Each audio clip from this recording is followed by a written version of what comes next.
Hello friends, நீங்களா எப்படி இருக்கீங்க? சில்லி பரோட்டா பண்ணுறதுக்கு ரெடிமேடாக வாங்கின அந்த பேக்கெட்டில் கிடைக்குதுல, அது வாங்கிட்டு நான் வந்து கல்லில் போட்டு எடுத்துட்டேன். சூடு பண்ணி எடுத்துருக்கேன். வானிலையில் எண்ணெய் விட்டு பூண்டு சாப் பண்ணிவிட்டு அதை வதக்கிக்கோங்க. அப்புறம் இஞ்சியும் கூட ஆட் பண்ணியிருக்கேன். அதோட சேர்த்து வதக்கிட்டு 3/4 கேப்சிகம் போட்டிருக்கேன். கேரட் இருந்தால் போட்டுக்கோங்க. நான் கோஸ் போட்டிருக்கேன். அப்புறம் வெங்காயமும் போட்டேன். தக்காளி ஒரு அரை தக்காளி ஆட் பண்ணிக்கோங்க.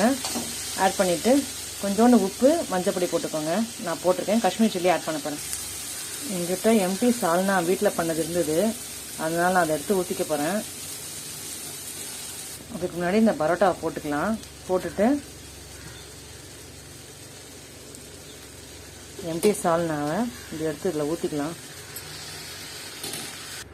ஃபைனலாக சாப் பண்ண கொத்தமல்லி போட்டுருங்க. போட்டுட்டு கொஞ்ச நேரம் அந்த கொத்தமல்லி இதில் கலந்து கொஞ்சம் இந்த அரோமா வரட்டும். பண்ணி பாருங்கள். பிடிச்சிருந்தா ஒரு லைக் போட்டு சப்ஸ்கிரைப் பண்ணுங்கள் ப்ளீஸ். Bye friends.